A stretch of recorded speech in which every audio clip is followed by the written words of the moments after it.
All right, all right, all right. Welcome to Pro Football's first 50 years, where we take the past and we bring it back to life. Now, you can go online, and I'm talking about just the first 50 years, I mean, 1920 to 1970, and especially if you're going back to the 20s and the 30s. You can go online, and you can find any game, and you can find the box score, obviously what the score was of the game. Maybe you scored the touchdown, how far the touchdown was, or if there was a touchdown pass or field goal. You can find out where the game was played at, what the attendance was, maybe the start lineups. As time wore on, into the 30s and the 40s, you might find little box scores like, the rushing yards for each team and stuff like that. And even, you might be able to find small video clips of certain plays that happened during each and every game. But that's pretty much about it. But exactly what happened during each and every game? Well, thanks to old newspaper articles, we get to take a little bit of a deeper dive into each and every game the first 50 years of pro football. Now, just a little news flash here for you. Okay, there's no fancy videos here. Okay, nothing like that. Yeah, all there is you and me for the next 30 to 60 minutes. So if that's all right with you, let's get it on. Now, today's game, we're going back in time, way back to November 16th, 1930. The Green Bay Packers at the Chicago Cardinals game get played at Comiskey Park. Now, the Packers started this season 8-0, and if you include their victory over the Oshkosh All-Stars. Oh, yeah. Which didn't count in the NFL standings, but the Packers actually started off 9-0. Well, this would be their first game of the season where they would wind up losing. The Cardinals were not a very good team this year. They hovered right around 500.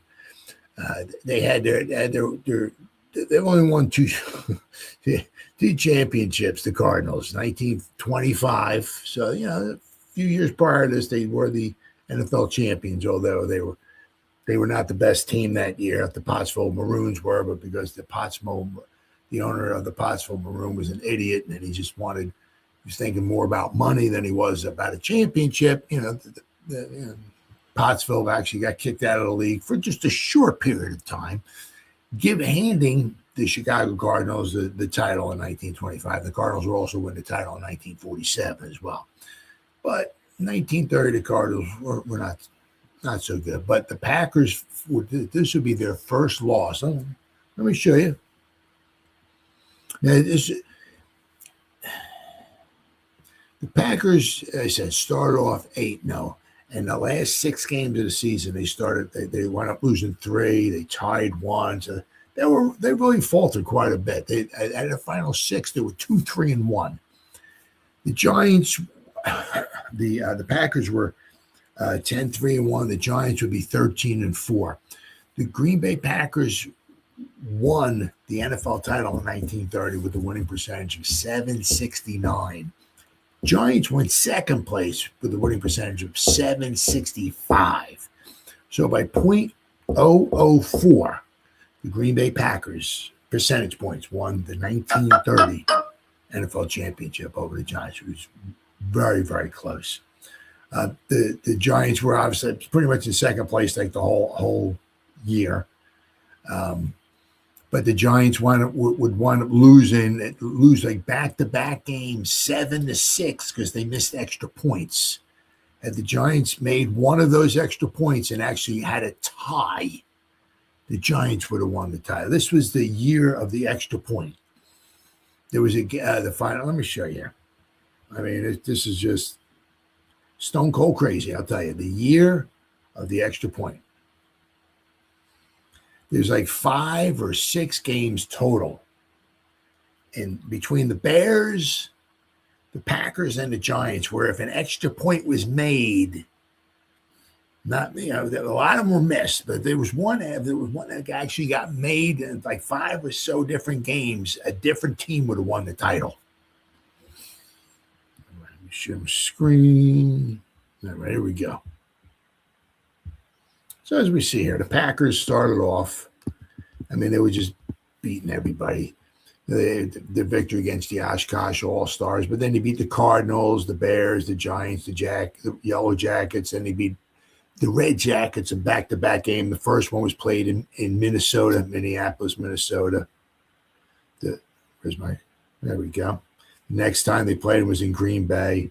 Then they played the Portsmouth Spartans, which, of course, in 1934 became the Detroit Lions. Then they beat the Chicago Bears 13-12. And once again, the Bears here missed 2 extra points. The Packers would win 13-12.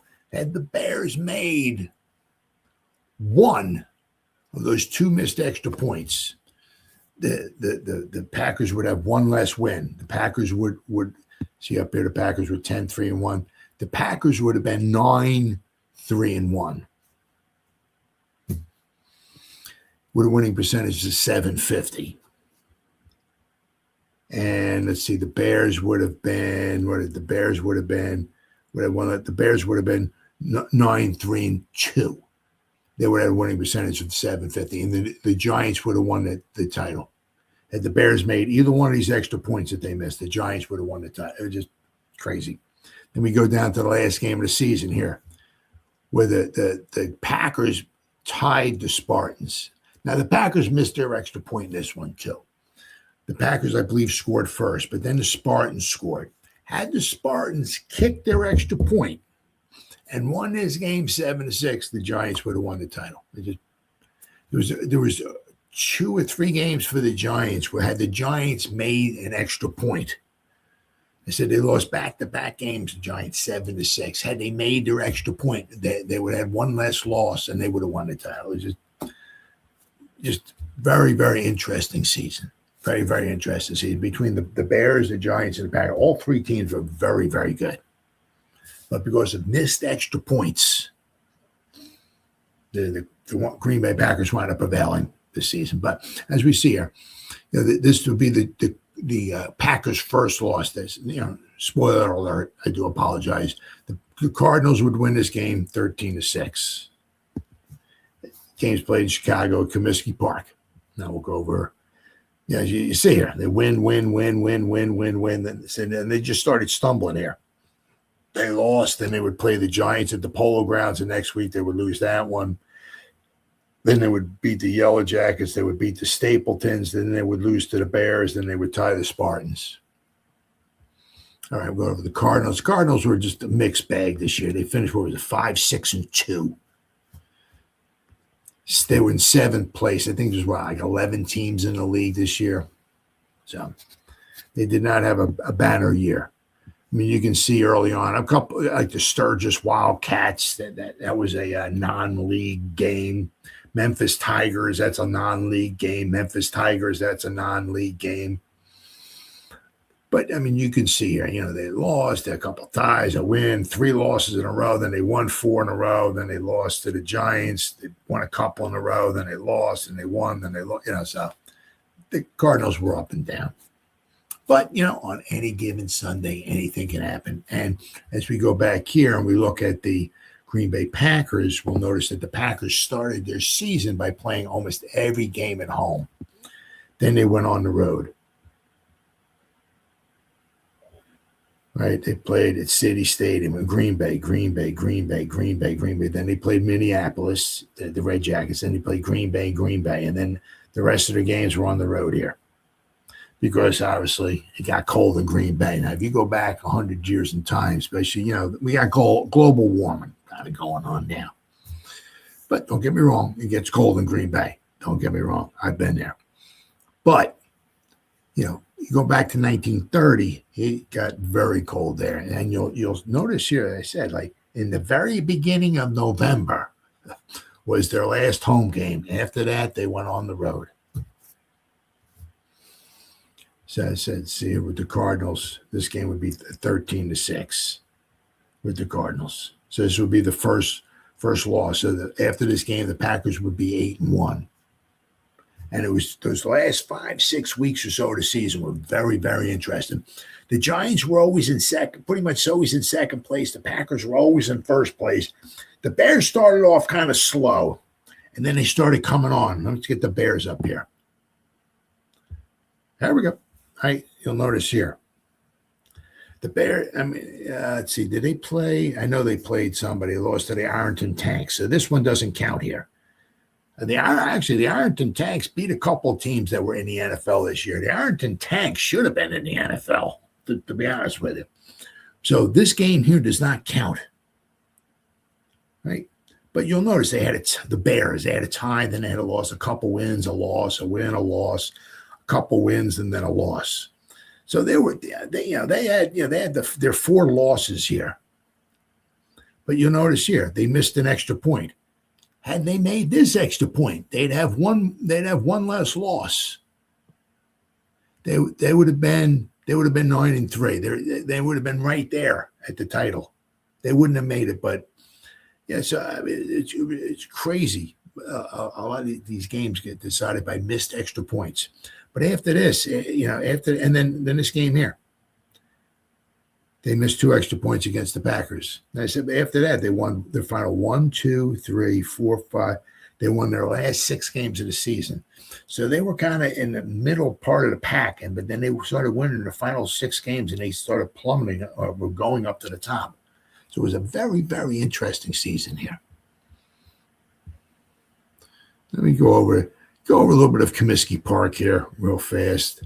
Now, if you go to Wikipedia, it doesn't have a whole heck of a lot. It has a lot, obviously, about where are we at here? About the baseball at Comiskey Park. Doesn't talk too much about football. But we got Comiskey Park was a ballpark in Chicago, Illinois, located in the Armour Square neighborhood of the near south side of the city. The stadium served as the home of the Chicago White Sox of the American League from 1910 through 1990, 80 years. Built by White Sox owner Charles Comiskey and designed by Zachary Taylor Davis, Comiskey Park hosted 4 World Series and more than 6,000 Major League Baseball games. The field also hosted one of the most famous boxing matches in history, Joe Louis' defeat of champion James J. Braddock, launching his 11-year run as the heavyweight champion of the world. The Cardinals of the National Football League also called Comiskey Park home when they were not playing at Normal Park, Soldier Field, or Wrigley Field. They won the 1947 NFL championship game over the Philadelphia Eagles at Comiskey Park. Much less popular than the Bears, the Cardinals had their last season at Comiskey in 1958, and they left for St. Louis in March of 1960. The Chicago American Giants of the Negro American League called Comiskey Park home from 1941 to 1950. There's some soccer teams there as well. White Sox Park was built on a former city dump by Charles Comiskey, bought in 1909 to replace the wooden South Side Park. Within 3 years, it was renamed Comiskey Park. The original name was restored in 1962. Then it changed back to Comiskey Park in 1976. On April 22nd, 1923, the park was subject to a bombing suspected to be labor unions in response to it being painted by Landis Award open shop painters during a time of unrest due to an employer movement to weaken labor unions. Comiskey Park was very modern for its time. It was the 3rd concrete and steel stadium in the major leagues to be built since 1909. As originally built, it seated almost 32,000 people, a record at the time. Briefly, it retained the nickname the Baseball Palace of the World. Light towers were added in 1939. So a lot of it just starts talking about, baseball and everything. Got a couple pictures here. There's not many pictures. They're out there, but doing a quick search, only a couple pictures I could find of like actual football I like the layout of the field. Okay, here we go. Here's one. So you can see that I don't know exactly what year this is. This is past venue, Comiskey Park. It opened, I said, 1910. Capacity 50,934, up from the 32,000 it had in the 1920s. Said the Cardinals played there from 1922 to 25, 29 to 30, 1938, 1940 to 58. But here's one picture. That was laid out. I guess so you have, let's see, the pitchers here, pitchers mound here. You have third base, second base, and first base would be over here. So you have home plate would be back here. So you got the first base line would be here. And then the football field ran all the way out here to left field. You see the goalpost there. Then there's another one. I got shows. I think it was a must be a band on the field, and it says "Go Lions." See, there's a lot of this Comiskey Park, but you'll notice all these pictures here. All baseball. Can I click on it? Does it open up to that? Or nope, doesn't. Nope. All right. So you'll see here, right? And we're gonna can't move it over. Unfortunately. But you'll see here the infield, right? Third base is here, second's here, first base is here, home plate would be back over here. So you got first base here, and then the field just goes off from like the first base line all the way through to left field over here. But I mean, as you can see, a lot of time, as the field goes here, so that you got the bleachers are back here, so that more modern stadiums, obviously, that are built specifically for football. The bleachers and everything are much closer. The seating is much closer to the sidelines than it is here. You got the sideline here, and then you got way over here is where the people are sitting at, especially people sitting up like way over here, way in the back. I guess, I don't know, maybe they don't have the seating here. I'm not sure. But you see the people over here, they'd be pretty far away from, from the action. So, and then I got a little something here, talks about on Wikipedia, it talks about, about the Cardinals. Because, obviously, they moved around. Obviously, the Green Bay Packers have always been in Green Bay. 1921. They came in as the Green Bay Packers, and newsflash, they're still the Green Bay Packers. The Chicago Cardinals have been, obviously all over the place, but the Chicago Cardinals, they're the only team that came in 1920 that still has their nickname, I guess. The Decatur Staleys came in 1920. Who are now known as the Chicago Bears, but they were not the Chicago Bears until 1922.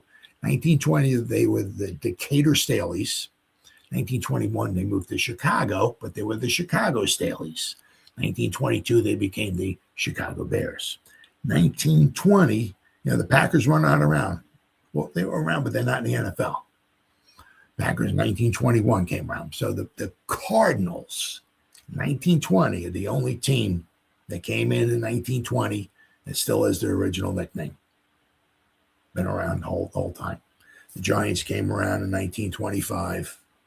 The Eagles and the Redskins, hope I don't offend anybody, came in the early 30s. The Spartans became the Lions in 1934.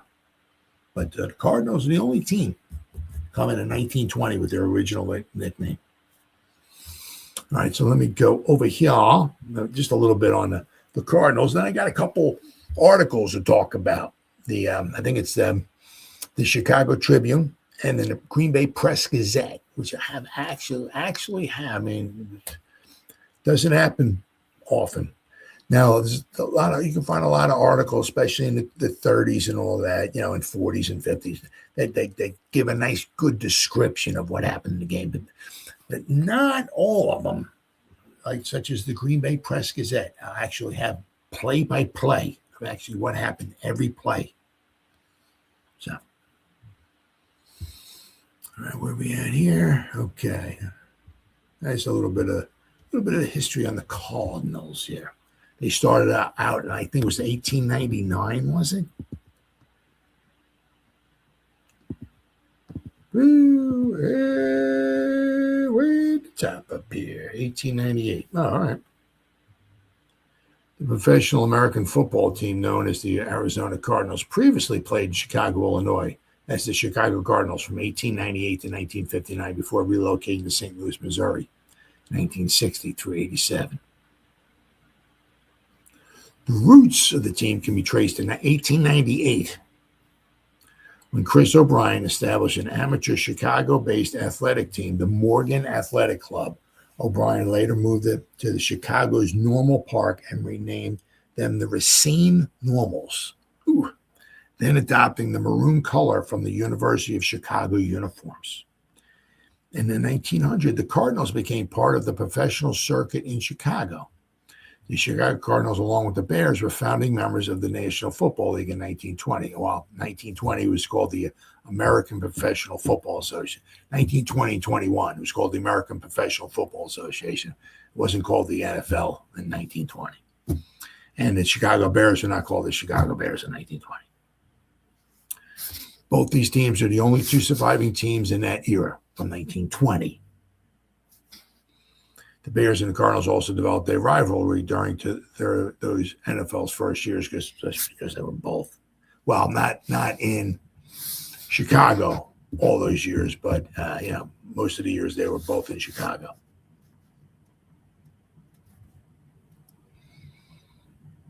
After some irregular campaigns during the 50s, the Cardinals were largely overshadowed by the Bears in Chicago. And almost fell into bankruptcy.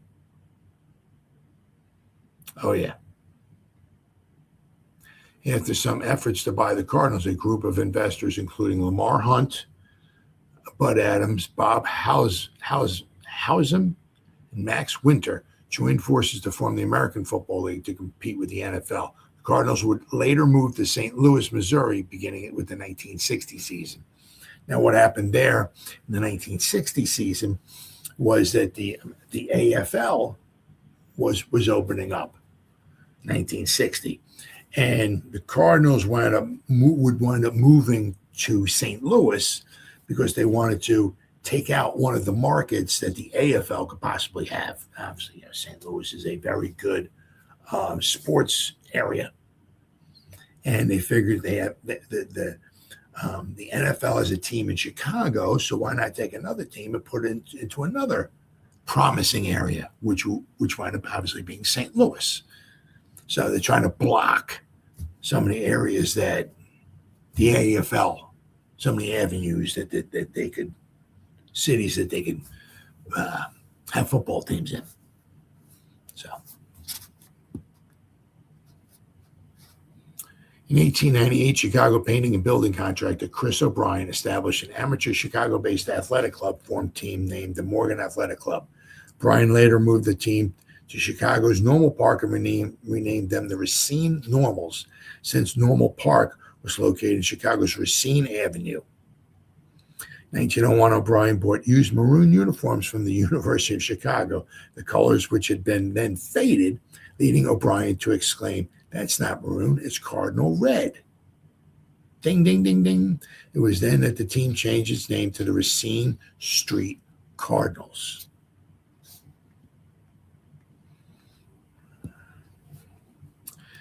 At the 1920, at the time of the founding of the modern National Football League, the Cardinals were part of a thriving professional football circuit based in the Chicago area. Teams such as the Decatur Staleys, the Hammond Pros, the Chicago Cardinals, Chicago Tigers, and the Cardinals had formed informal loops, so to and generally on par with the Ohio and New York circuits that had also emerged as top football centers prior to the league's founding. In 1920, the team became a charter member of the American Professional Football Association, later renamed the NFL in 1922, for a franchise fee of $100. The Cardinals and the Bears are the only charter members of the NFL still in existence, though the Green Bay Packers, which joined the league in 1921, existed prior to the formation of the NFL.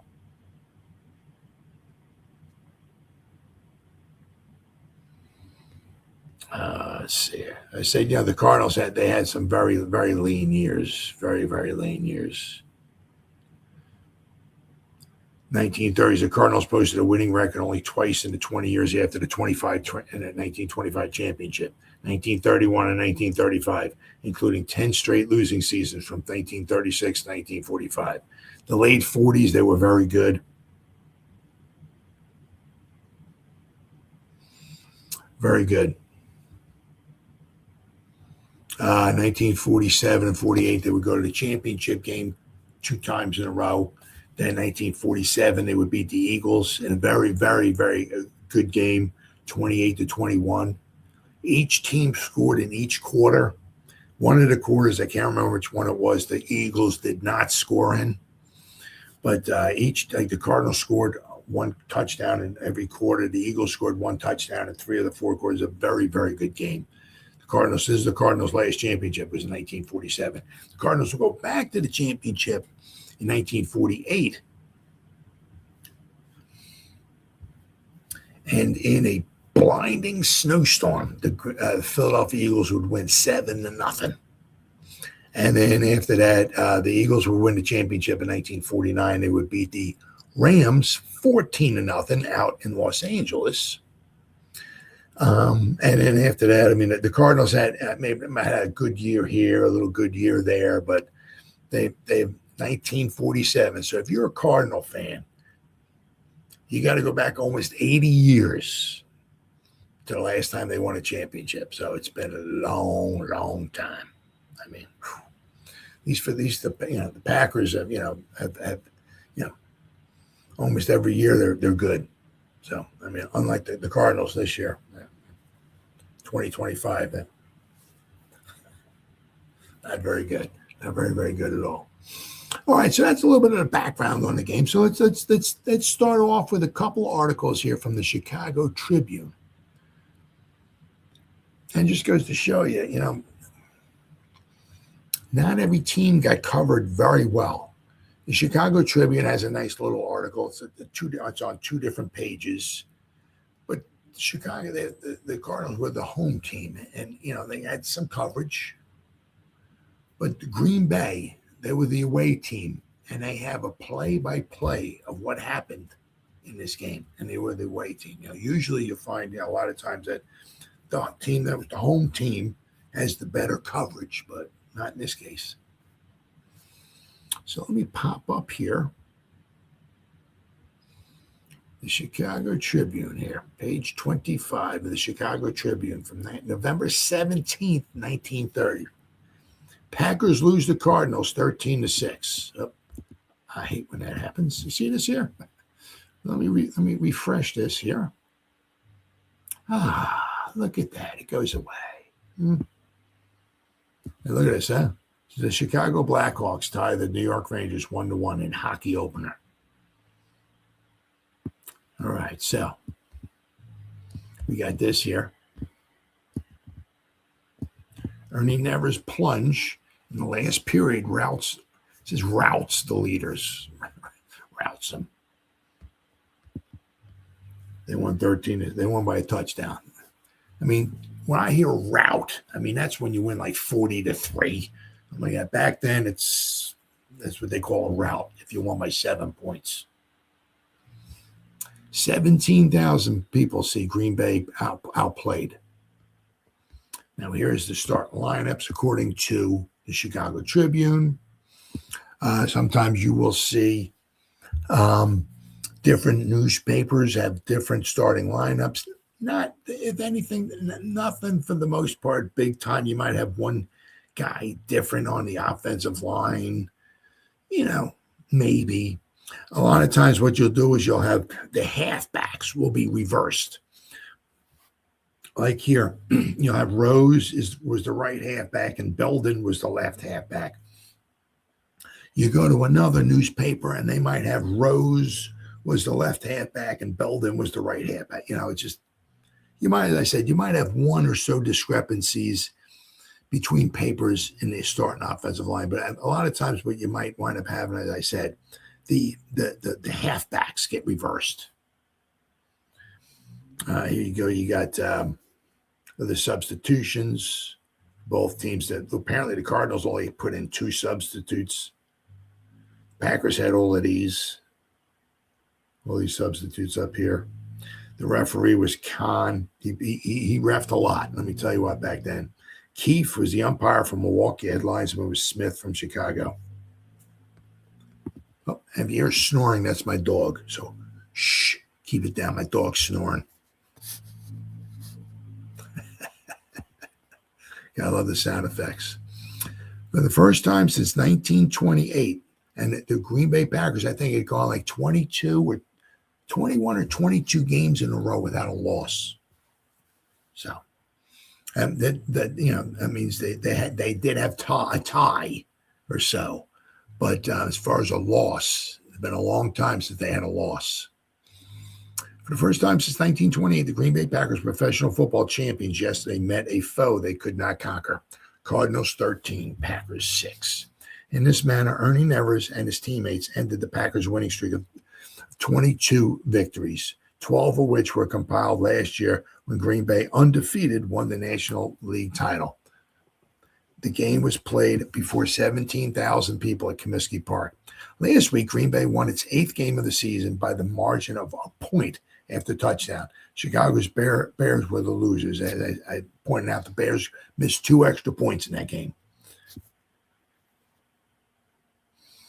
This morning, the Packers continue to lead the championship race only because the Bears won from the Giants 12-0, as you see here. See right over here, right? I think the Giants going into this week's had one loss, I think. This would be the Giants' second loss right here.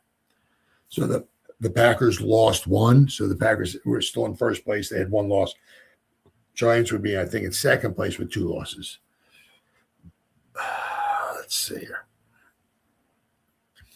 Thus, the Giants continue. Oh, here we go. Oh, here we go. Continue in second place with 2 defeats, the first at the hands of the Packers early in the season.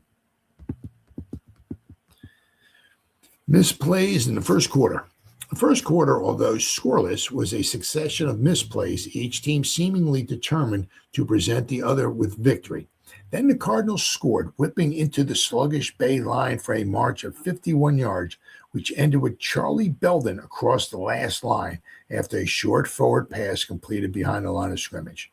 Packers came back from the intermission confident and determined.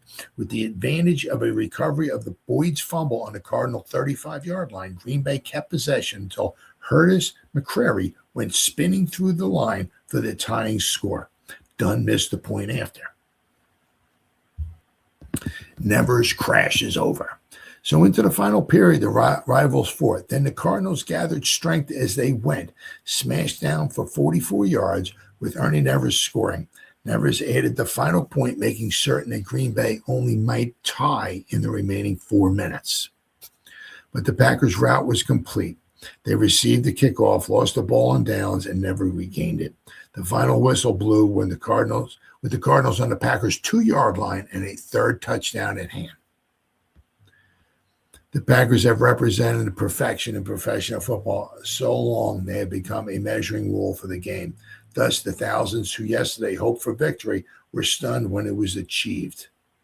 Perhaps Green Bay did not play as in other games. Perhaps the team was stale from a succession of hard contests. No losing team ever appears to advantage in defeat. Cards excel on attack. Explanations aside, the Packers lost to a team which excelled in all phases of attack. Nevers outkicked both Verne Lewellen, and Johnny Blood. His passes were completed when the outcome rested in completion. His direction of the Cardinal attack showed no fault, and his mates played as a unit, seldom yielding on defense, always preparing a path for Belden, Rose, and Boyd for thrusts outside of tackle, and the fairly bowling over the Packer line when Nevers crashed directly into that line. Hold on there.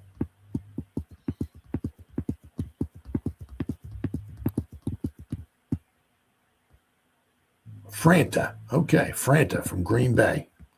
Couldn't read what that last letter said there. I do apologize. Oh, there we go. Okay. Franta, right? Recovered Gene Rose's fumble on the opening kickoff, and the Packers had their first scoring opportunity 38 yards from the Cardinal goal. Lewellen passed to Engelmann on the Cardinals' 10-yard line. 2 line plays gained a yard. Then the Packers lost 15 for holding by Hubbard. The Cards again were forced to battle on their 10-yard line when Lewellen, continued on page 29, column 3. So let's go to that page right there. All right, so when Lewellen, Chicago Tribune, page 27. When Lewellen's, there we go again. See with this? Let's refresh it. It disappears.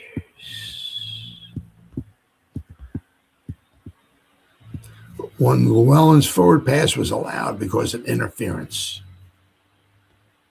Cardinal line holds, but 3 line smashes by Engelmann netted only 3 yards, and Oran Pape was down before he could throw a pass. Nevers kicked far downfield to Lidberg, who fumbled. Keneally recovered for the Cardinals on the Packer 40-yard line.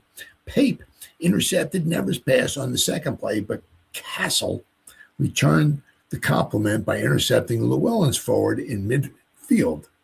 Once more in the first period, Green Bay offered to give away the game. Lewellen in punt formation and standing behind his own goal line passed. Belden intercepted 26 yards out, but the opportunity was rejected by the Cardinals, who lost the ball on downs. Randolph blocked Llewellyn's kick and recovered it on the Packers' 19-yard line early in the second quarter. This opportunity also was wasted when Nevers fumbled on the 3rd down and Perry recovered for Green Bay. Then Llewellyn kicked to Belden on the Cardinals' 49-yard line, and the rush was on. Pass starts the advance. Nevers passed to Castle for 15 yards, and with Belden's aid, advanced to Green Bay's 7-yard stripe. Twice the Packers held. Then Nevers shot a short pass to Belden behind the line of scrimmage, and he dashed to Bay's left tackle, diving the final yards to the goal. Nevers' place kick fell away to the left of the posts. So Cardinals were 6-0. Boyd's fumble with Green Bay's recovery only 35 yards from his score was the Packers' opportunity at the start of the third quarter. McCrary dropped Dunn's pass with no one between him and the goal line, but a second, this one to Dilwig, made first down on the Cardinals' 22-yard line. Blood and McCrary failed on running plays, but Dunn, faking a throw, ran through the middle of the line to within 3 yards of the goal. 3 times Duke Slater and Herb Blummer, I guess that would be Bloomer, held the Packers' smashes, but a 4th effort scored over the Cardinals' left tackle. When Dunn's placement failed, the score remained tied at 6 apiece. Long punt aids the Cardinals. As the third quarter ended, you all right, buddy? I guess I was talking too loud. I woke my buddy up. I'm sorry, pal. As the third quarter ended, Nevers got off a 75-yard punt. They could punt the ball back then, which stopped on the Packers' 3-yard line. This kick put the Bays on the defensive and eventually brought their defeat. Green Bay, after Blood's kick from behind the goal, held the Cardinals, and Nevers' chance for a placement from the 28-yard line was frustrated by Randolph's poor pass at center. And I guess he snapped the ball. It was a bad snap back from center. But a minute later, Boyd returned Blood's kick to the Green Bay 44-yard line. The march had started. Rose, Boyd, and Nevers carried the ball, and it was first down on the 32-yard line. Rose circled the Packers' right tackle on a triple reverse for 16 yards. Nevers. 3 smashes, and the Cards were on the 4-yard line. Boyd gained 3. Nevers added 2 feet. Again, Nevers, and the Cardinals had won. The successful kick followed. And that was it. Dun, dun, dun, dun. See sometimes what winds up happening is they're talking somebody gets 3 yards, somebody goes 4 yards, this happens, and then all of a sudden then they have to cut it short because they have this ad right here, right? This ad here takes prominence over everything apparently, right? Then they have another story over here that they have to talk about. Loyola beats DePaul 28-6. So they have to talk about this. So I mean, all of a sudden after Nevers scored and the successful kick, that was it. That's the end of the article, right? So, but what we do have is the Green Bay Press-Gazette basically has a nice overview of what happened in the game, and then we go into the play-by-play of what happened in this game. So, not a lot of scoring, but it was, I'm sure, as you read the plays, especially with a lot of these turnovers that they had back then, a lot of turnovers. Or even not so much maybe always turnovers. Sometimes there was a lot of fumbles. Sometimes the other team would recover them. Sometimes the offense would recover them. But, it always seemed like there was something going on. So without further ado, let's go into the Green Bay Press-Gazette here. We'll start off with page 13, the Green Bay Press-Gazette. Packers down by Cardinals. Oh, so here we go again. Look at the green there. So let's refresh. Packers down by Cardinals, 13-6. So, once again, here we go. We got the here's the start according to the Green Bay Press-Gazette. Here's the starting lineups. All right, the Cardinals scored their touchdown in the second. The Packers scored theirs in the third, and toward the end of the fourth quarter, the Cardinals scored again. They go once again, right? The Cardinals only had Boyd for Belden, and Gordon went in for Tinsley. They only had 2 substitutes, where the Packers had quite a few. And here are the referees. Right?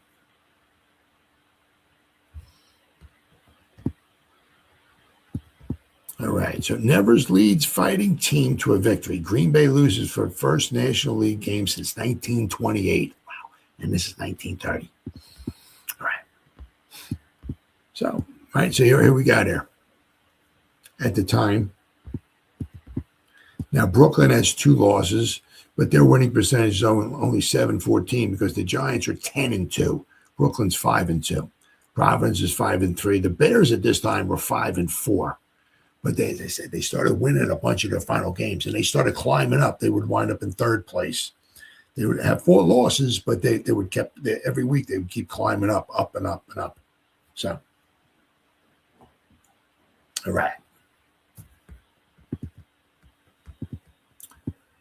All right. Ernie Nevers set the pace, and the Chicago Cardinals whipped the Green Bay Packers here Sunday afternoon, 13-6, something no other team in the National League has been able to do in the past 2 years. The defeat administered before 12,000 fans. Now, the other article said there were 17,000 fans. If you go on Pro Football Archives, they say there's 17,000 fans there as well, too. So, The defeat, which was the first suffered by the Packers since the fall of 1928 and checked their string of consecutive wins at 22. Despite the reversal, Green Bay held its lead in the National League as the Chicago Bears trimmed the Giants, the only team that had a chance to replace the Packers atop of the league. Cardinals won because they did nearly everything better than the Packers, who looked stale for a succession of grueling contests. Only once were the Packers able to get underway for a drive down the field and then netted a score, but on other occasions, the powerful Cardinal defense that excelled the expectations, I guess that should be exceeded. Maybe that exceeded the expectations. Even the most ardent fans halted everything the Packers had to offer. For the Packers, it was the kind of slump almost inevitable after playing the kind of football they have played for the past 2 years. The reversal probably will do the team more good than harm as it releases from the strain of keeping up a record of being unbeatable. Players on edge. Ernie Nevers had his players on a fighting edge, and they rose to their highest peak of the season, both on offense and defense. They smashed the Packer line to halt Green Bay's running game and broke up Packer passes consistently. Nevers played the kind of football that he alone can play, setting an example for his men that left nothing to be desired. The former Stanford star was by far the greatest ground gainer on the field. He threw a pass for 1 touchdown, scored the second and winning touchdown himself, and to make the victory more secure, kicked the goal for an extra point after crossing the goal. Besides doing this, he backed up the line faultlessly, stopping everything that his linesmen didn't stop, blocked while others ran with the ball, and bested Green Bay punters in kicking. In all, it seems that Nevers played quite a game. Passes played an important part in the Cardinals' first touchdown. Scored.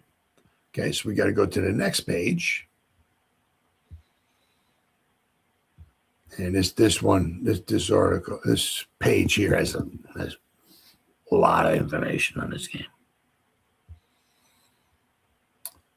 All right, Green Bay Press Gazette, page 14, November 17th, 1930. Here we go. Let me refresh this once again there. Okay. And in the second period, Nevers threw to Castle to start a march from midfield. Belden, Rose, and Nevers carried the ball to the 7-yard line, and a flat pass from Nevers to Belden brought the score. The kick for an extra point was wide. Packers tie the count. Packers tied the count in the third period thanks to a great catch of a pass by Lavi Dilwig, who was one of the few Green Bay men who played great football.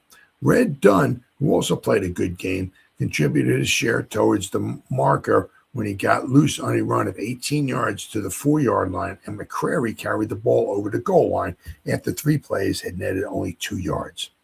Red's kick from placement was low. Nevers and Rose were prominent in the fourth period, smashing down the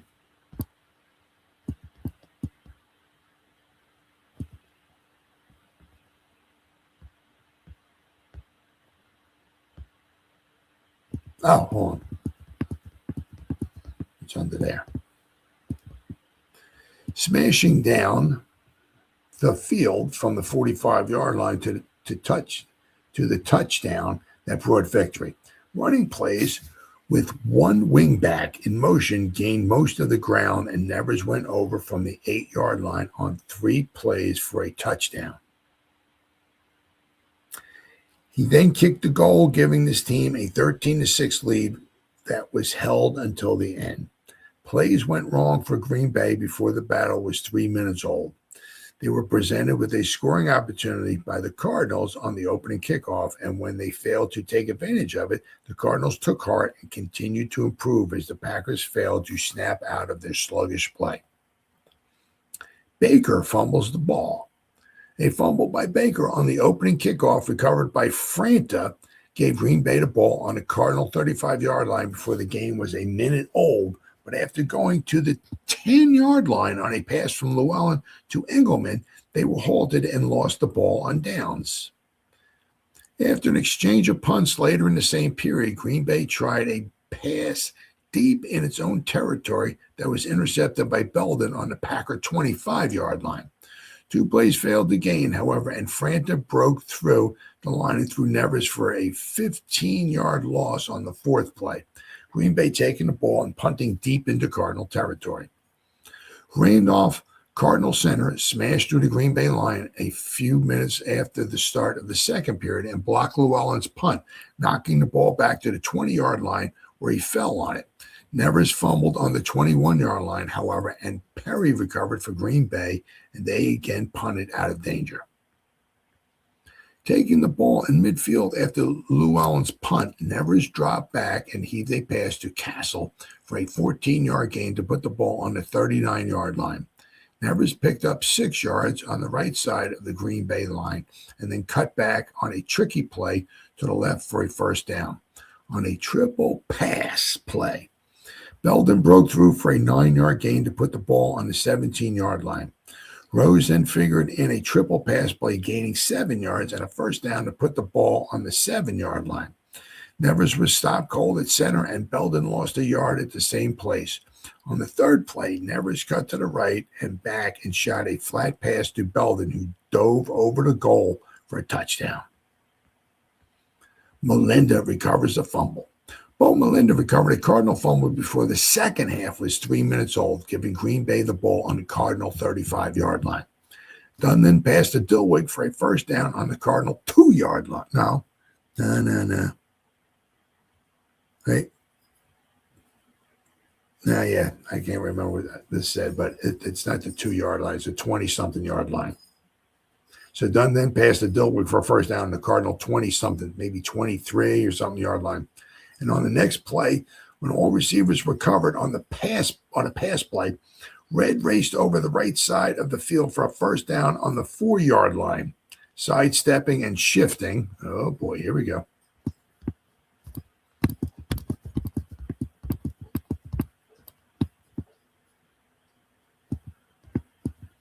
To pick up 17 yards. 3 plays pushed the ball up to the 1-yard line, and on the 4th play, McCrary cut to the right on a fake straight buck for a touchdown.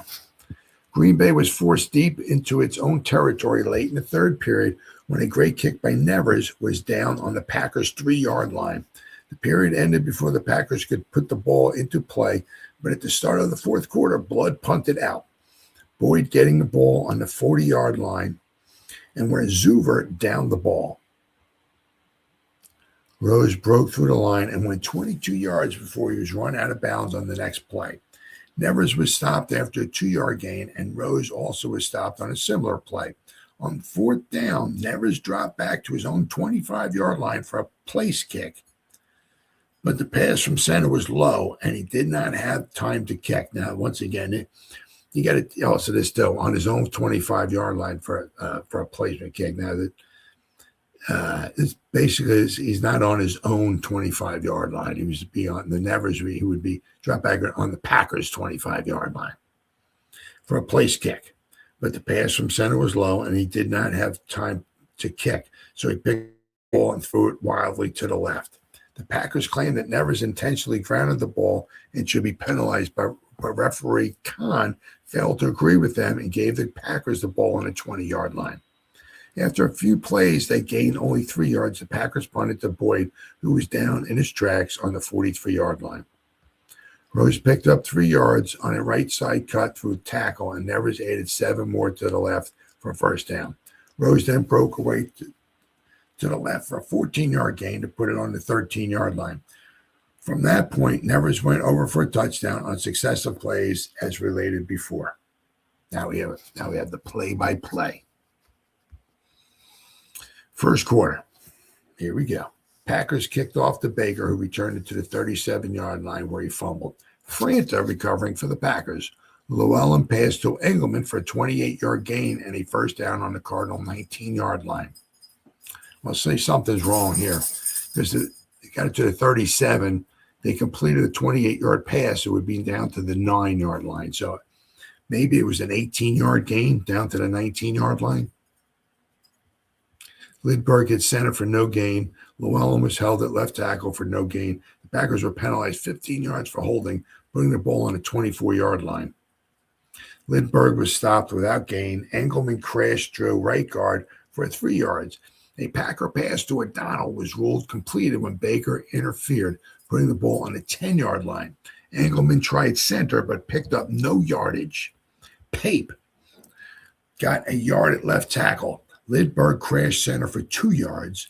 Pape was down on a pass play, and the Cardinals took the ball on their own 10-yard line.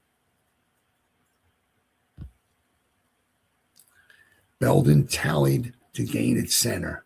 Belden failed to gain at center. On a play at right tackle, Nevers grabbed off 6 yards. Nevers punted out of bounds on the Packers' 40-yard line. Lidberg tried center but fumbled, and the Cardinals recovered on the 40-yard line. Belden was smeared for a 2-yard loss at left end. Nevers' pass was intercepted by Pape on the Packers' 36-yard line. Lidberg failed to gain at right guard. Pape also failed to pick up any yardage. Llewellyn's pass was intercepted by a Cardinal backfielder on Green Bay's 45-yard line. Nevers failed to gain. A pass from Nevers to Boyd was knocked down by Lidberg. Nevers got 4 yards around right end. Ernie punted out of bounds on the Packers' 5-yard line. Dunn, Llewellyn, and Blood went into the backfield. Dilweg went in at end for Haycraft. Llewellyn's pass was intercepted by Belden on the Packers' 26-yard line. Nevers hit right guard for 3 yards. At center, Nevers got 4 yards. Belden fumbled but recovered, and Nevers punted to the Packers' 39-yard line as the quarter came to an end with no score. Melenda went in for Lidberg. Melenda cracked center for a yard. Blood's pass was incomplete, and a pass from Dunn was knocked down by Nevers, and the Packers were penalized 5 yards. Llewellyn punted over the goal line, and the Cardinals were given the ball on their own 20-yard line. Nevers picked up a yard at right guard. Rose dashed around right end for 3 yards. Nevers kicked out of bounds on the Packers' 38-yard line. Llewellyn got 2 yards at right tackle. Melenda picked up a yard at center. Llewellyn's pass to Dilweg was incomplete. Llewellyn's punt was blocked, and Randolph recovered for the Cardinals on the Packers' 19-yard line. Nevers cracked right guard for 3 yards. Rose on an end run was tackled by Dilweg after picking up a yard. Nevers fumbled, and Perry recovered for the Packers on the 24-yard line. Llewellyn went over right tackle for 3 yards, but the Packers were penalized 5 yards for being offside. Llewellyn tried the left end, but got only a yard. Melenda crashed through center for 2 yards. Then Llewellyn punted to Boyd on the Cardinals' 39-yard line. Boyd brought the ball back to the 49-yard line, looks like, where he was down by Dilweg. Belden smacked center for a yard. Nevers passed to Castle for a first down on the Packers' 35-yard line. Nevers cracked center for 5 yards. 3 yards more were added by Ernie on the next play. Nevers made it first down at center after a 2-yard gain. Belden knifed through for 9 yards. Nevers was held for no gain. Rose lugged the oval to the Packers' 7-yard line. Earp went in for Darling and Zuver for Franta. Nevers hit center for a yard. All the way back up to the top. Whoops, not quite. Went in for a yard. Belden failed to gain.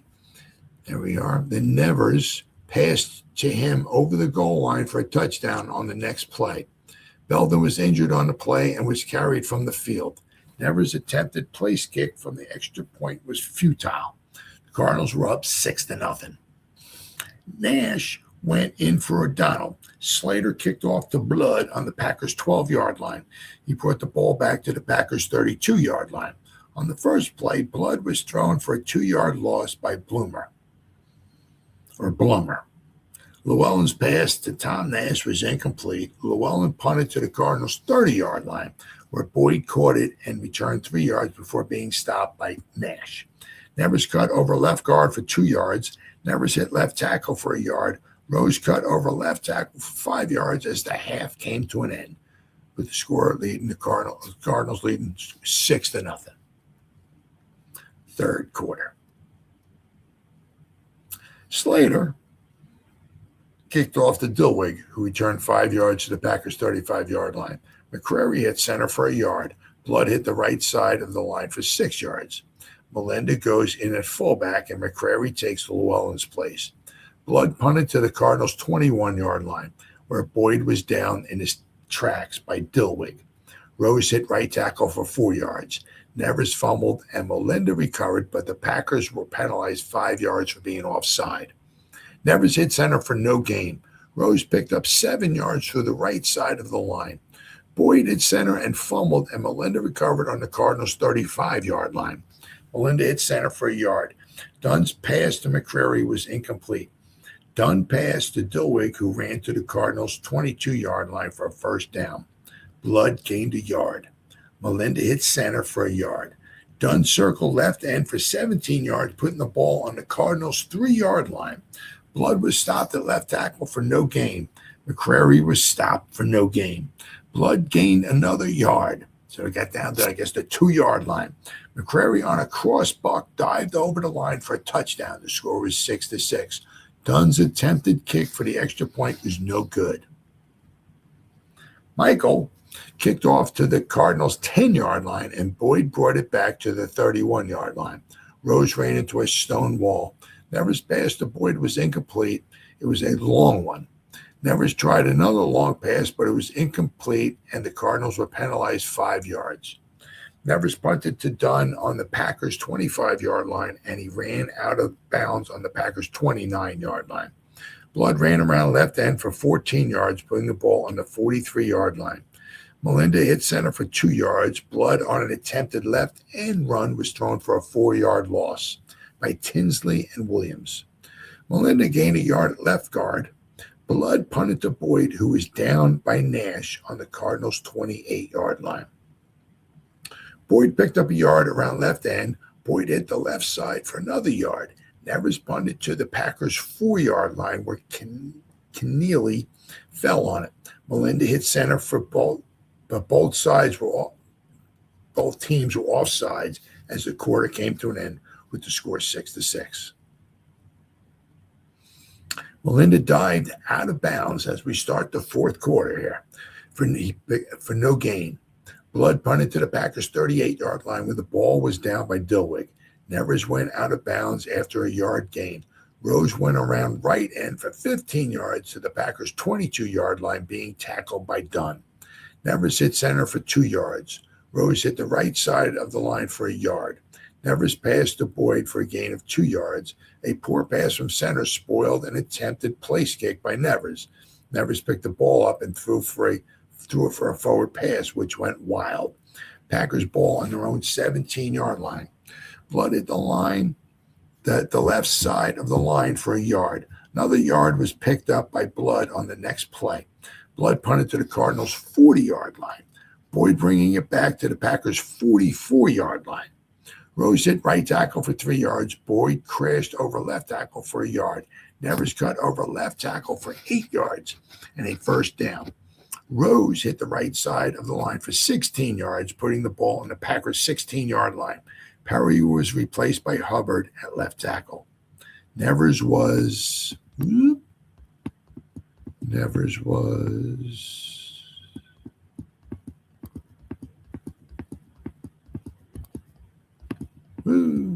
stopped after a 2-yard gain. We're up here. Nevers hit center for 7 yards. Nevers crashed center for 2 yards and a first down on the Packers' 5-yard line. Boyd cut through the left tackle for 3 yards. Nevers went through center for a yard and a half gain. Nevers hit the line, the left side of the line for a touchdown for the Cardinals. Score was 12-6. Nevers kicked the extra point. Now the score was 13-6 in favor of the Cardinals. Lewellen went in for McCrary, and McCrary went to fullback for Melinda. Slater kicked off to Dilweg on the Packers' 20-yard line. Lavey Dilwig brought the ball back 20 yards to the 40-yard line. Blood on the first play fumble, but recovered for a 3-yard loss. Blood was stopped for no gain. McCrary made 9 yards at center. Llewellyn's pass to Tom Nash was incomplete, and the Cardinals were given the ball on the Packers' 46-yard line. Nevers hit center for 6 yards. Nevers picked up 8 yards at center. Boyd went around left tackle for 8 yards, going to the Packers' 24-yard line. Nevers crashed over the left side for 5 yards for a first down. Rose got a yard at right tackle. Boyd was held for no gain. Nevers passed to Rose, who ran to the Packers' 3-yard line. Nevers hit right guard for 2 yards. Gets down to the 1 yard. The gun went off before the Cardinals could score the touchdown. Final score was 13-6. So the Cardinals were very close to making it maybe possibly 20-6. Then there's some sidelights here. Bill Kern was used to tackle part of the game and showed that he has lost none of the ability that made him a sensation his first year in the pro game last year. He figured prominently in several plays while in action. Franta, recently purchased from Minneapolis, the Red Jackets, also figured in a few good plays while he worked in the first period. Captain Lambeau had all his new men except Kern in the starting lineup. Pape didn't have a chance to get started as he was smothered before he could get underway on the few occasions he could carry the ball. The Cardinals made 12 first downs to 5 for the Packers. 9 of the Cardinals' first downs were on running plays and 2 on passes. The Packers made 2 first downs on running plays and 3 on passes. Packers completed 3 of 11 forward passes for a gain of 58 yards. The Cardinals completed 4 of 9 for 31-yard total gain. Bullet Baker, former Packer halfback, played the entire game. He only carried the ball once, but did some fine blocking for the other Cardinal backs. The Lumberjack Band and about 800 fans from Green Bay and other Wisconsin cities were on hand for the game. The band played between halves and an intermission and was given a fine reception by the fans. Although the weather was cloudy and rain threatened early in the afternoon, the sun came out and continued to shine most of the game. The field was wet in spots from the rain of the morning. And I think that might be it. Yeah. No, usually what winds up happening is that because this game was played in Chicago. That was the Green Bay Press Gazette. Now that they have these sidelights, like after the whole game's over, they have these sidelights. Now, if the game is played in Green Bay, they have a lot more description. As far as guys who carried the ball, how many yards each guy got carrying the ball. They just have a lot more in depth and detail. But you can see, I mean, in Green Bay, they covered their team very, very well in the papers. The Cardinals, not so much. As I've gone over the 1925 season when the Chicago Cardinals won, and I'll tell you what, they might have been maybe the worst covered team of all of them in the league. There was 20 teams in that league, and the Cardinals might have been the worst that were covered by the papers. I mean, as far as information, it just was not a lot of information on the Cardinals football games, and they won the championship that year. I mean, they were not the best team. The Pottsville Maroons should have won the championship that year. The Pottsville Maroons in 1925 were the best team in my eyes, but it is what it is. The Chicago Cardinals wound up winning, but they're not covered very, very well by the papers, but that's what it was. So it was a very, very important game in this season, because it was the Packers' first loss. And I said over the final 6 games of the season, the Packers would go, I think 1 or 2, 3-1, and they would start off 8-0, and their final 6 games they'd only won twice. They would have 3 losses and 1 tie, so they kept it very, very exciting. I mean, the final half of the season, the Giants were pretty much always in second place, but I mean, it was very, very close, very, very exciting. And I said, for a missed extra point here or a missed extra point there, the Giants, the Packers, or the Bears all could have won the title in this year. So very, very exciting here. So this game, the Green Bay Packers would have their 22-game unbeaten streak snapped by the Chicago Cardinals, 13-6. So that's the way it was on this date, November 16th, 1930, between the Green Bay Packers and the Chicago Cardinals at Comiskey Park in pro football's first 50 years. Thanks for watching, and I'll see you next time.